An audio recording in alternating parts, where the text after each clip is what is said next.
Welcome to blue sky TV.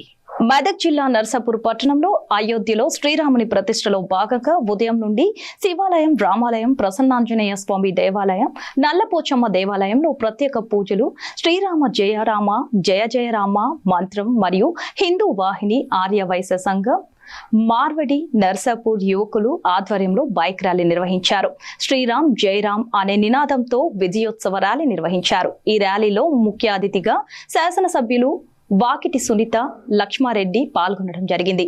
ఈ కార్యక్రమంలో మార్వడి సోదరులు, హిందూ వాహిని సోదరులు, బీజేపీ నాయకులు మురళీ యాదవ్, రాజేందర్ యాదవ్, బుచ్చేస్ యాదవ్, గ్రామ పెద్దలు తదితరులు పాల్గొన్నారు.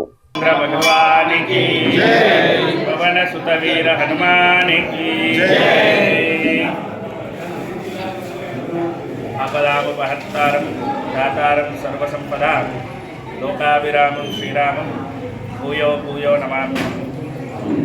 రామో విగ్రహవాన్ ధర్మ అన్నట్టుగా ధర్మానికి ప్రతిరూపంగా సాక్షాత్తు భగవంతుడు రామావతారం ఎత్తి మనకు ఎలా ఉండాలి, మనిషి ఎలా జీవించాలి, ఎలా జీవిస్తే మనిషి యొక్క జన్మ సార్థకమతం అవుతుంది అనేటువంటిది తెలపడం జరిగింది.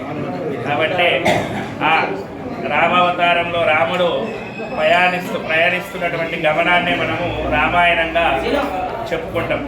ఆ రామావతారంలో భగవంతుడు ఒక సోదరుడుగా ఎట్లుండాలి, ఒక అన్నగా ఎట్లుండాలి, ఒక తండ్రిగా ఎట్లుండాలి, ఒక మిత్రునిగా ఎట్లుండాలి, ఒక కొడుకుగా ఎట్లుండాలి, ఇలా ఆ యొక్క రామావతారంలో ప్రతి ఒక్క గుణాన్ని మనకు తెలియజెప్పడం జరిగింది. కాబట్టి ఆ రాముడిని సాక్షాత్తు ధర్మస్వరూపంగా మనం తీసుకోవడం జరుగుతుంది. కాబట్టి ఆ యొక్క పరమపురుషుడైనటువంటి ఆ శ్రీరామచంద్ర స్వామి యొక్క బాల రామాలయ అయోధ్యలో మనం 500 ఏళ్ల నాటి కళను మనం సాకారం చేసుకున్నటువంటి శుభదినం నేటి దినం.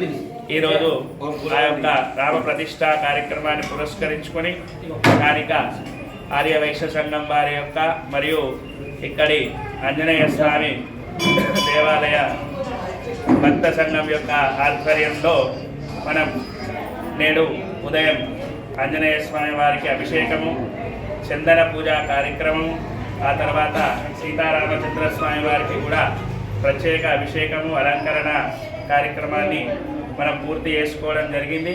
ఇక భక్తుల యొక్క సహకారాలతోటి నేడు మధ్యాహ్నం ఇప్పుడు రామ ప్రతిష్ఠ జరిగేటువంటి సమయంలో ఇక్కడ భగవన్నామ సంకీర్తన మరియు 11 గంటలకు అదరి ఆధ్వర్యంలో శోభయాత్ర కార్యక్రమం కూడా మనం బైక్ ర్యాలీ కార్యక్రమాన్ని నిర్వహించుకుంటున్నాం.